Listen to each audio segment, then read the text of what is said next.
When the CV joint fails, it will cause humming sounds, mainly at medium and high speeds, and it will also become very noticeable when turning the steering wheel. Basically, what this CV joint or shaft does is transmit the rotation of the transmission to the wheels, allowing them to turn without losing the movement of the wheels. That is why we see that this type of CV joint has one or two joints precisely to transmit the movement and allow the wheels to turn at the same time. Therefore, the function of this part is very important, and the punishment and conditions in which it works are quite demanding, quite tough. Therefore, when the part loses lubrication in its joints, when the boot or dust cover it has is damaged, it quickly loses lubrication and begins an accelerated wear process that directly affects the mechanism of the joints, wearing down the internal bearings and causing those characteristic humming sounds that become very noticeable at medium and high speeds, and also when turning the steering wheel.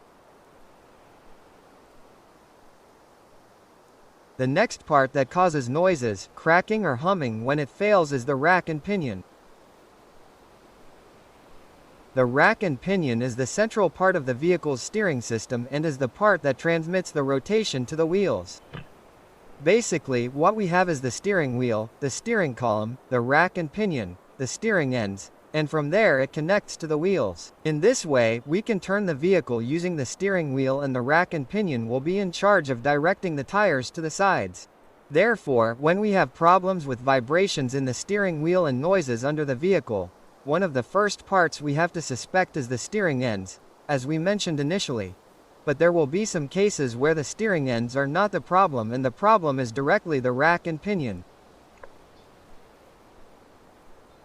The rack and pinion is the central part we mentioned, which, when it is very worn, very old, or has had other types of problems, such as impacts, often after a crash, or after a lot of wear, or internal problems that the rack and pinion or steering rack may have, can generate lateral play that gives the feeling that the rack and pinion is loose, and, on the steering wheel itself, you can feel that the steering wheel moves. It has excessive play before the tires start to turn, and, in those cases, that is where we will have noises caused by the rack and pinion.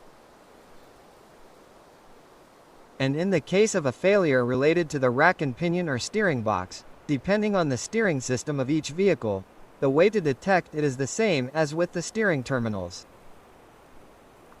The front tires are raised, the tire moves sideways, and there we will realize if the problem is only with the steering terminals or if that play is transmitted to the rack pinion.